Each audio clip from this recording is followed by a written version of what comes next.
అలస్కాలో meeting పెట్టాడు పుతిన్తో Trump. అక్కడ ఆ ఏరియా అంతా కూడా చుట్టుపక్కల ఉన్నటువంటి ఏరియాలంతా కూడా తన ప్రచారం బాగా జరుగుద్ది అనుకున్నాడు. కానీ నెగిటివ్ ప్రచారమే. అలస్కా పర్యటన రద్దు చేసుకున్నానంటే అలస్కా అనేది దేశం, వేరే దేశం అనుకున్నాడు ఆయన. తన దేశంలోని పార్టీ అని తెలియదు. అదొక ట్రోల్ అయితే, ఇంకోటి మీటింగ్ అయిపోయాక ట్రంప్ కంటే కూడా ఇప్పుడు పుతిన్ అక్కడ బాగా పాపులర్ అయ్యాడు. ఎట్లాగంటే ఆ రోజుల్లో రెండో ప్రపంచ యుద్ధం, ఒకటో ప్రపంచ యుద్ధం టైంలో రష్యాకి సంబంధించిన వాళ్ళు ఆ ప్రాంతంలో తిరిగారు. అందులో ఒక బైక్ని, ఆనాటి రష్యన్ బైక్ని ఒక కుర్రోడు చూపించాడు.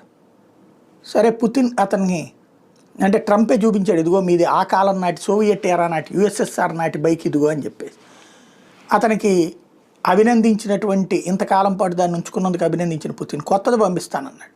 ఇప్పుడు కొత్తది పంపించాడు, కొత్తది గిఫ్ట్ వచ్చింది. అది చూసి ఇప్పుడు అలస్కా మొత్తం అది ప్రచారం జరుగుతుంది, అమెరికా అంతా అది ప్రచారం జరుగుతుంది.